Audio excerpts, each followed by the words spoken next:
La décision est passée presque inaperçue, mais elle pourrait avoir des conséquences très concrètes.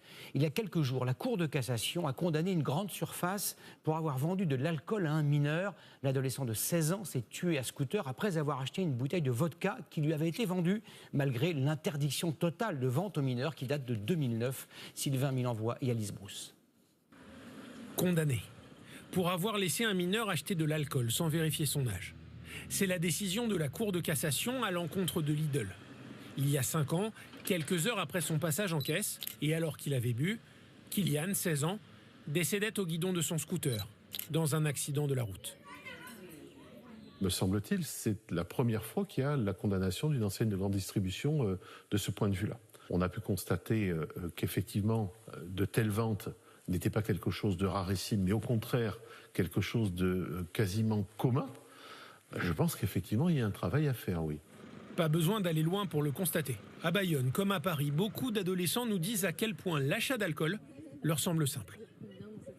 Quand tu fais un peu grand, ça passe assez facilement. Dans le magasin, on ne demande pas forcément notre âge et tout, donc moi je trouve que c'est trop simple même. C'était pas directement moi, mais c'était une amie à moi avec une fausse carte d'identité. Mais on lui a même pas demandé sa carte, elle est juste passée comme ça. Pas bien. Une fausse carte d'identité, on en trouve une quelques mètres plus loin, sur le téléphone d'un adolescent né en 2009. Grâce aux outils numériques, il s'est vieilli de 3 ans. Mais il nous affirme ne jamais s'en être servi.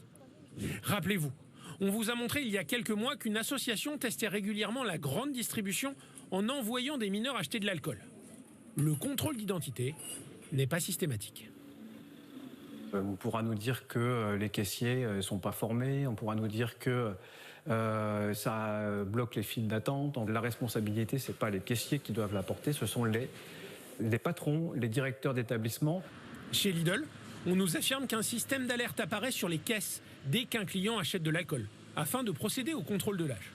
Nous avons donc demandé à Lidl, mais aussi à la plupart de ses concurrents, de nous montrer comment ça fonctionne.